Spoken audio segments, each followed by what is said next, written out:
Tickets? Check. Itinerary? Check. Bags? Yep, there they are right there. But before we roll out, here's something you should know. Britain is where we are right now. Runs on one of the oldest and densest rail networks in the world. Over 15,800 kilometers of track. More than 2,580 stations. And trains so frequent that on major routes, you can just show up and go. Every year, 1.6 billion journeys are made across the network. The average trip, just 27 kilometers. Proof that the system is built for everyday life. And that's the magic of British Rail, frequent flexibility and ease of use.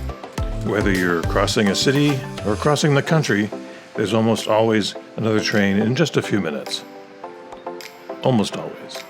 Today, we're taking full advantage of that, riding from Gatwick Airport to the coast and all the way later on to the Scottish capital, arriving in Gatwick Airport, where the railway hums beneath the terminals like a conveyor belt of possibilities.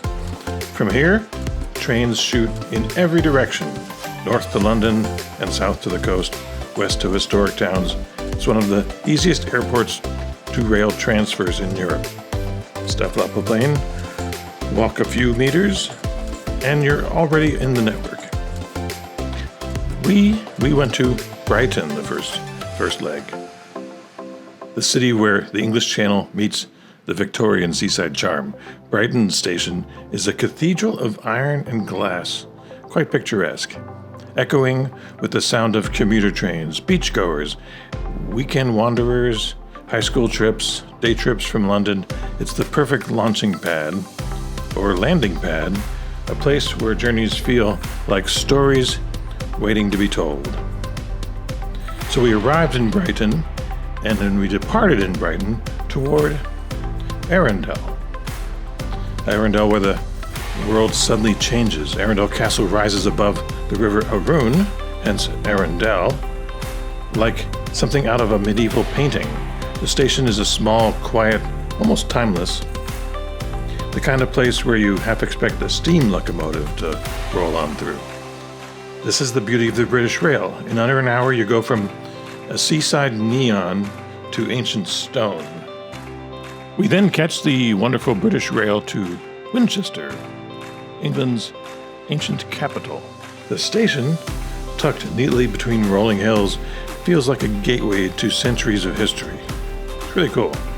And it's just a quick walk or taxi ride to wherever you want to drop your bags off.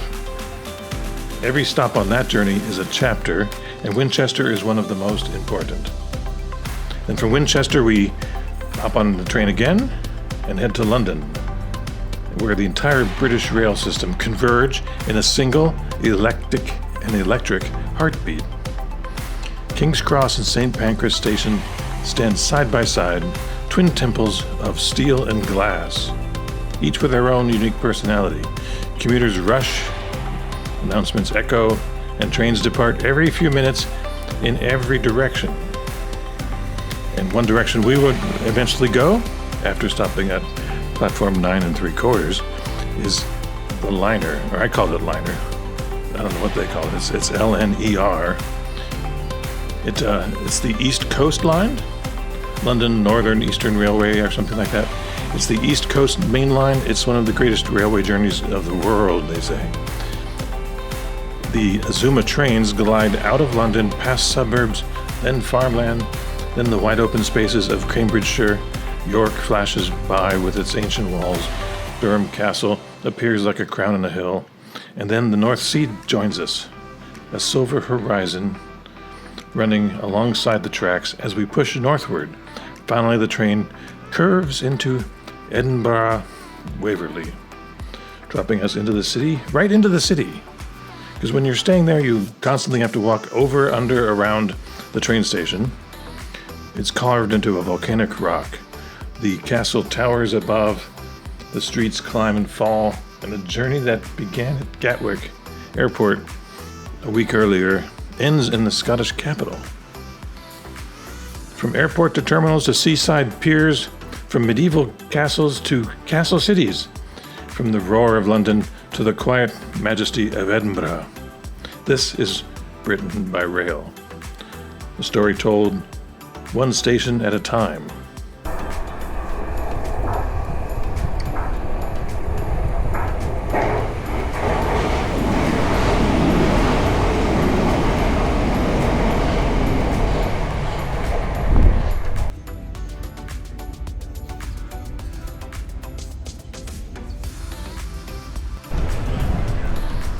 Here we have a grand view, which thank goodness is a very wide angle lens on here.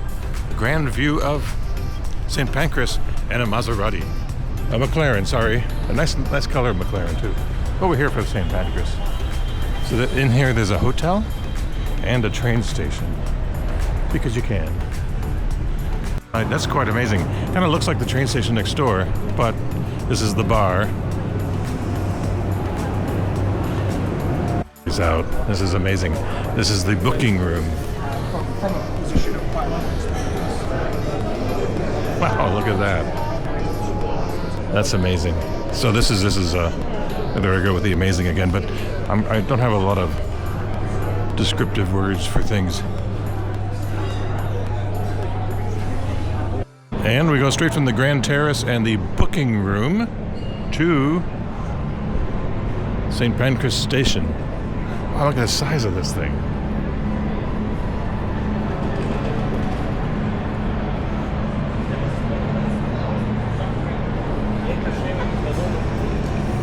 This is a whole nother level of trainness. So the trains are up there. You can hear them humming. But down here we have a fort. You ever been in a Fort Mason?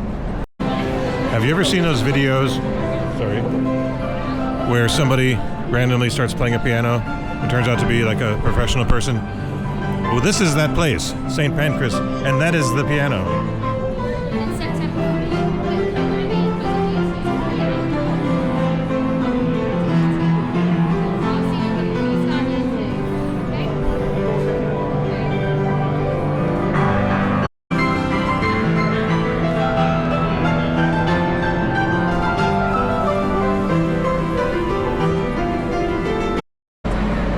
So St. Pancras Station. That's quite the nice mall down there. We saw Hamley's, we saw Fortnum and Mason. And look at this. This is a fancy bar restaurant next to the Eurostar, which that train, look how freaking long that train is.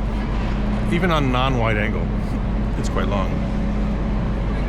So that train will go under the tunnel, under the English Channel to get to France in a few hours. So here's another piano that people can just play. It's always some virtuosic fellow kid, like this kid here.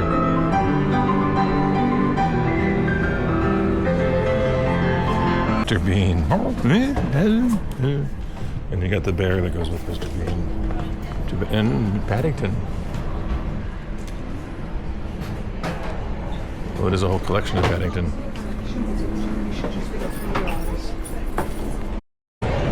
Well, there are the three Eurostar trains about to depart. But over here,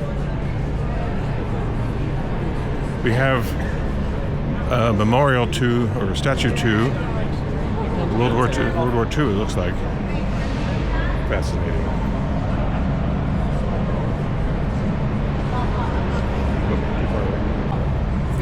Funny how she's checking her phone.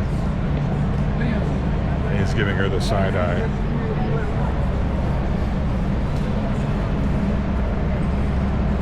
Somebody's nose.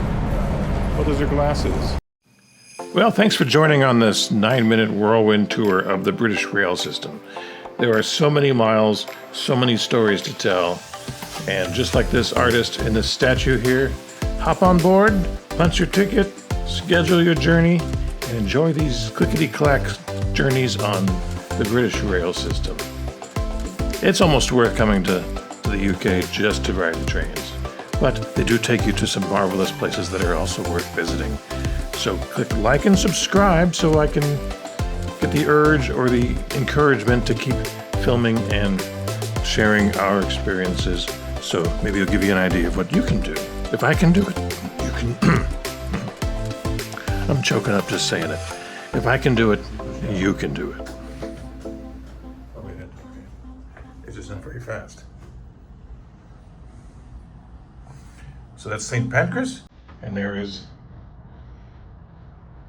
King's Cross with platform 9 3/4. And we're filming from the Standard Hotel